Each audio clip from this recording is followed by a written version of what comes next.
சானார்பட்டி அருகே புவக்கிழவன்பட்டியில் கைக்குழந்தையை தவிக்க விட்டு இளம்பெண் தற்கொலை. சானார்பட்டி போலீசார் வழக்கு பதிவு செய்து விசாரணை. ஞாயிற்றுக்கிழமை மதியம் 2 மணி அளவில் கிடைக்கப்பட்ட தகவலின்படி திண்டுக்கல் மாவட்டம் சானார்பட்டி ஒன்றியம் திம்மநல்லூர் ஊராட்சிக்கு உட்பட்ட புவக்கிழவன்பட்டி கொட்டத்தைச் சேர்ந்தவர் கரந்தன். இவரது மகள் ராஜேஸ்வரி வயது 22.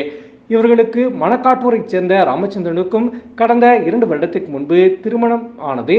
இவர்களுக்கு யோகேஸ்வரசன் என்ற 7 மாத ஆண் குழந்தை உள்ளது. இந்த நிலையில் கணவன் மனைவி இடையே குடும்ப பிரச்சனை காரணமாக அடிக்கடி தகராறு ஏற்பட்டு வந்துள்ளதாக கூறப்படுகிறது.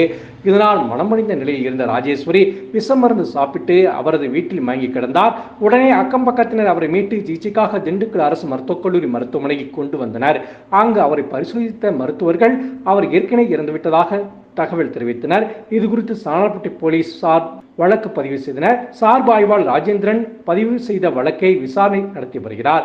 மேலும் திருமணமாகி 2 வருடங்களே ஆவதால் திண்டுக்கல் கோட்டாட்சியர் சக்திவேல் மேல் விசாரணை நடத்தி வருகிறார்.